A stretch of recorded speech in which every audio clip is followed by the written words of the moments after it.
Очень красивый вариант.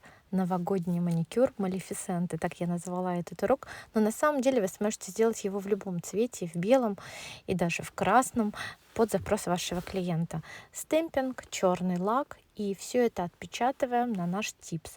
У вас, кстати, очень много остается гелевых типсов, и вы их никогда не выбрасываете, их можно вот использовать для портфолио. Переносим снежиночку. Это зимой мы делаем снежинки. Но вообще, на самом деле, такой дизайн вне сезонный, поэтому можно делать какие-то еще другие варианты, какие-то, может быть, сеточки, полосочки, какую-то геометрию. Дальше беру черный гель-лак. Мой черный гель-лак очень плотный, в один слой прекрасно ложится. И тоненько такую кривую сначала наметила, и потом уже кисточкой из флакона аккуратненько все это растягиваю и сушу в лампе 30 секунд. Дальше беру кошачий глаз. И это серебряный гель-лак.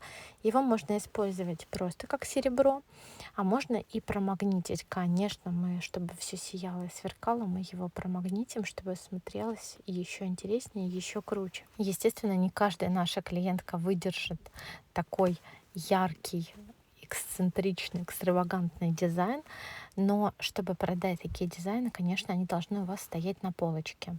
Теперь мы перекрываем все топом, топ подсушиваем 1 минуту, и обязательно нужно его самой мягкой стороной бафика немножко шлифануть. Для чего? Чтобы, когда мы будем делать литье, фольга у нас не приклеилась к топу. Обезжириваем, берем краску Эми, черный тюльпан, и тоненькой кисточкой линейной 5/0. Я работаю только черной синтетикой, потому что она неубиваемая. Белая синтетика для профессионалов, я не рекомендую новичкам брать эту кисточку, поэтому лучше, чтобы кисточка была у вас долгоиграющей, тем более, что профессиональные материалы стоят недешево. Берем фольгу. Фольга должна быть чистая со внутренней стороны, и вот этой чистой внутренней стороной мы будем ее прижимать. Краску нужно посушить 30 секунд дать остыть. На горячую краску мы ничего не отпечатываем.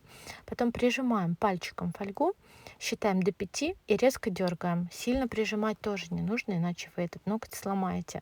Сколько было таких юморных случаев, когда только нарастили, печатая фольгу, ногти сломали. Поэтому, знаете, эта фольга прекрасно отпечатывается, если просто ее прижать, не сильно надавливая. Все должно быть в меру.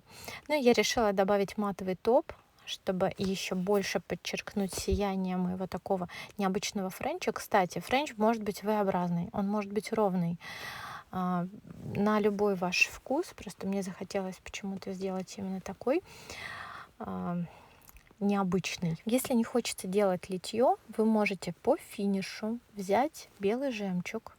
Это объемная краска Джемти в Эме. Посушить минуту и текстоном аккуратненько сверху пройти. И можно даже текстон не перекрывать. Мы поняли, в принципе, что текстон носится прекрасно не перекрытый на таких дизайнах. И глянцевый топ на кончик посушила. И вот такая получается у нас красота. Сейчас очень модно прозрачные ногти. Но если вдруг ваша клиентка не захочет, чтобы ее ноготь был внутри виден, вы можете посадить на молочную базу, либо на какую-то базу с мелким шиммером. Жду ваши варианты, ваши работы.